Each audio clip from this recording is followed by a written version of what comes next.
Good afternoon, everyone, and welcome. I'm so pleased to be here with Chris Gould, who leads strategy, innovation, and sustainability for Exelon. Exelon's a $35 billion energy company with electric and gas utilities, a power generation business, and a national retail energy division constellation.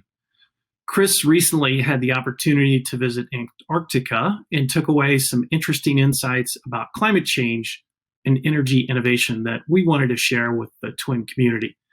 I've been pleased to work with Chris on growth and innovation at Exelon over many years, and I know from working with Chris, you view climate change in personal terms.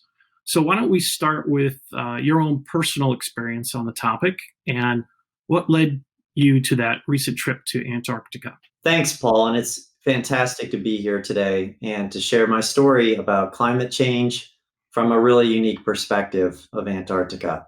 So yes, climate is a personal topic for me, as I suspect it is for most people. In my particular case, I think of it through the perspective and lens of my children, three children, ages 15, 11, and 7.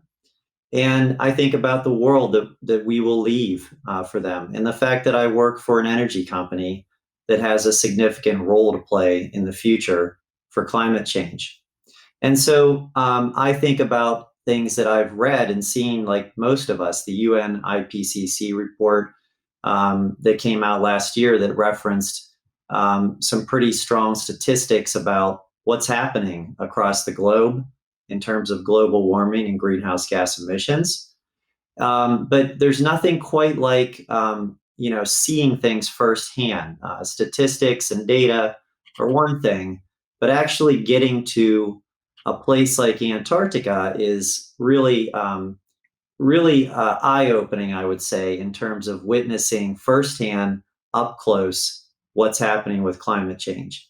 And so, like my children, viewing it through their eyes, this trip was my dad's idea.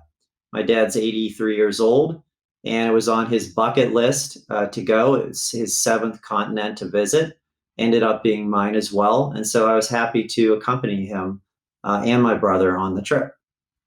So I've seen pictures of Antarctica like many others have, but I can only imagine how impressive it must be to see that continent in person. So what did you discover on your trip with your father? And I think you went with your brother as well, right?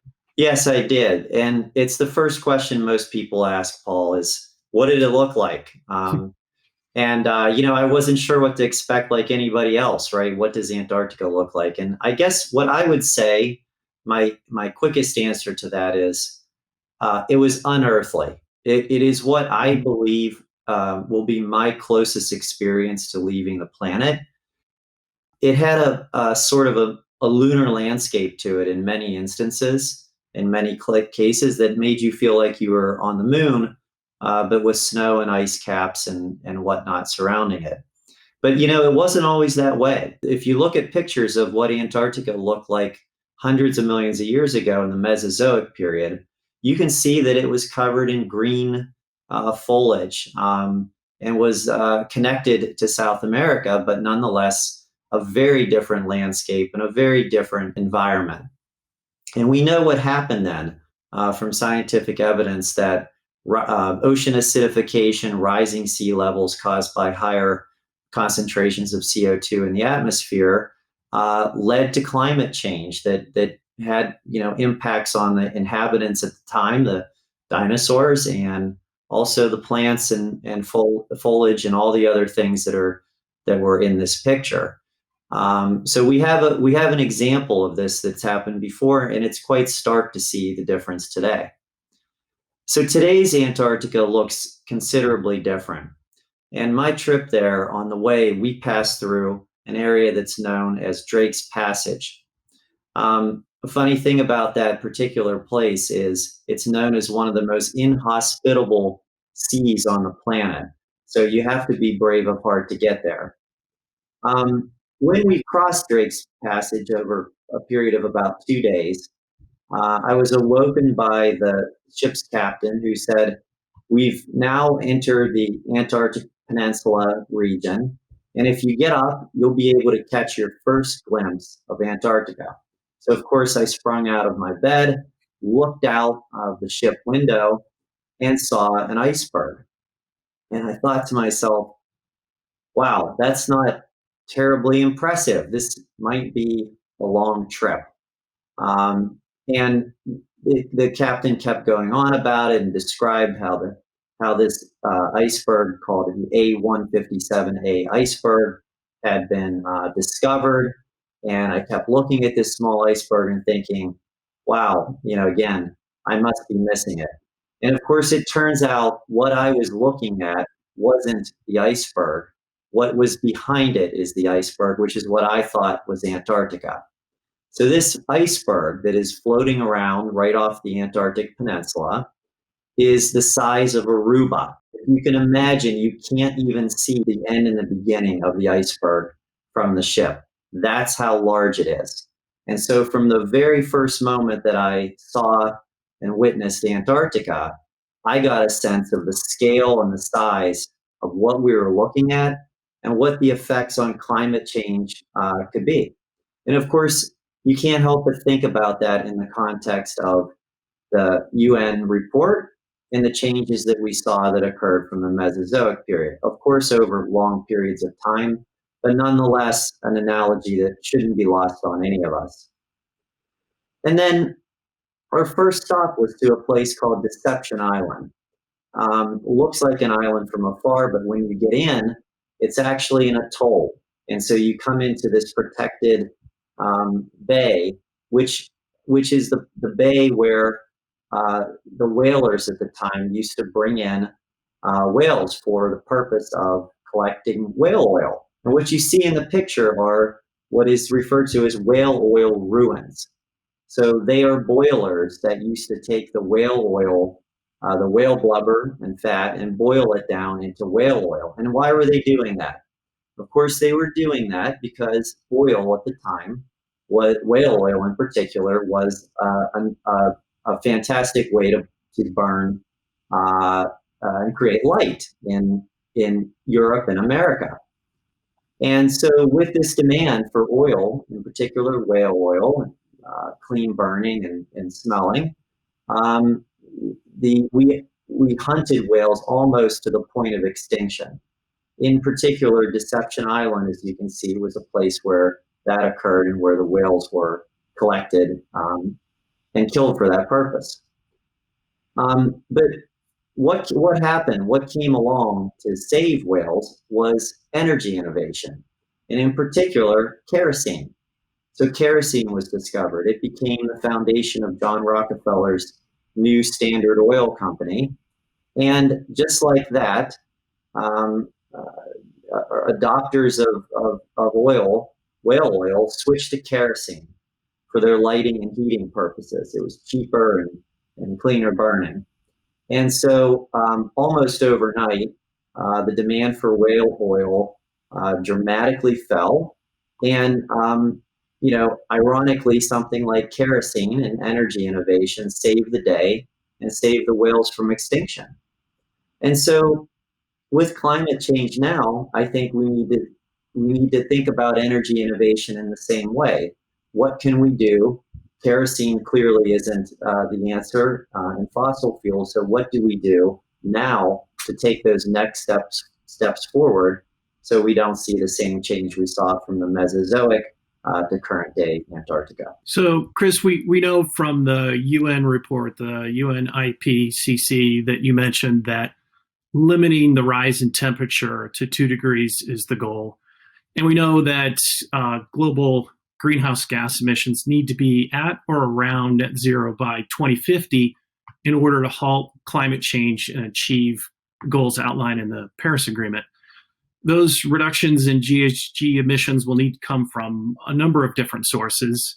That includes the transportation and electric sectors, which together combine for about 55% of emissions, as well as industry, commercial and residential buildings, and even agriculture.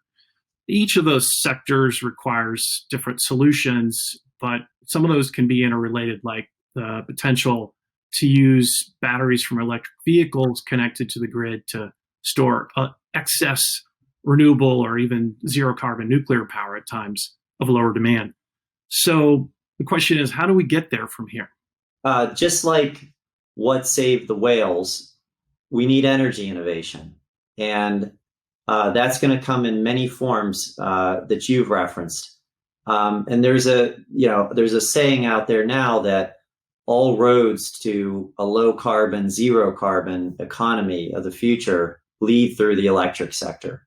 And so the idea is you need to clean up the electric sector, which is about 62% of emissions, and you need to use that clean carbon-free power in order to electrify for beneficial electrification purposes other segments of the economy, many of which you referenced. The most notable one, and the one that's upon us today, is transportation with electric vehicles, but ideally agriculture, buildings, residential, industrial processes, things of that nature. Chris, many of those key decarbonization technology mentions are either in an early growth stage, or while some of them may have great promise, they're not yet proven to be economically feasible.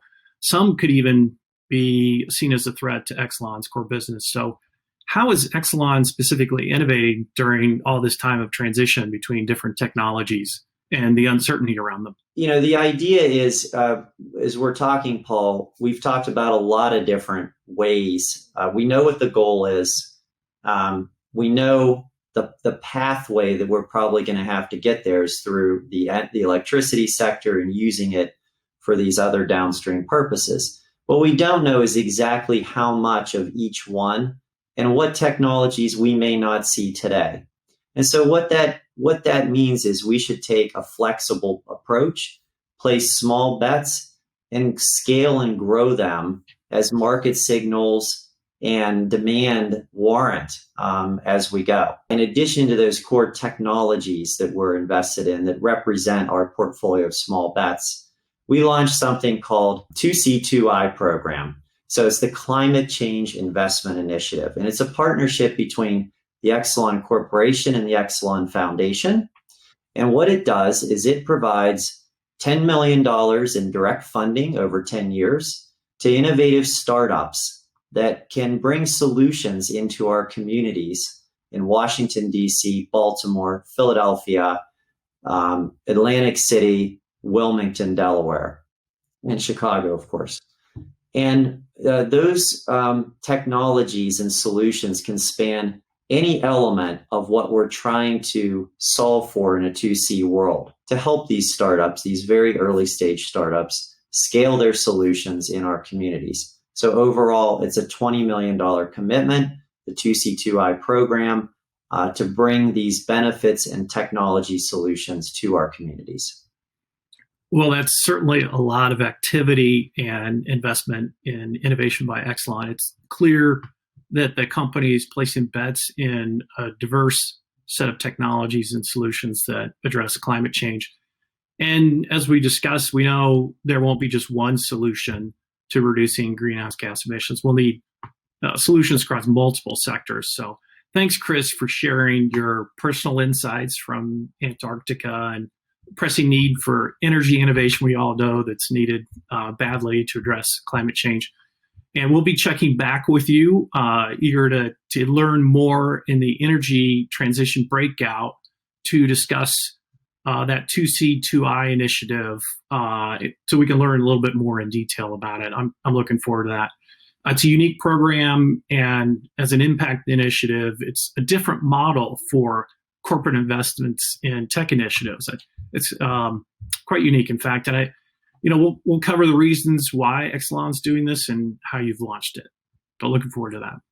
Thank you, Paul. We're excited about it as well, and I'm excited to share those details with you all. Thanks for letting me share my trip and my perspective on climate change. It's always great to be here with you, even if virtually, and really excited to be part of Twin Tech this year. Thank you so much.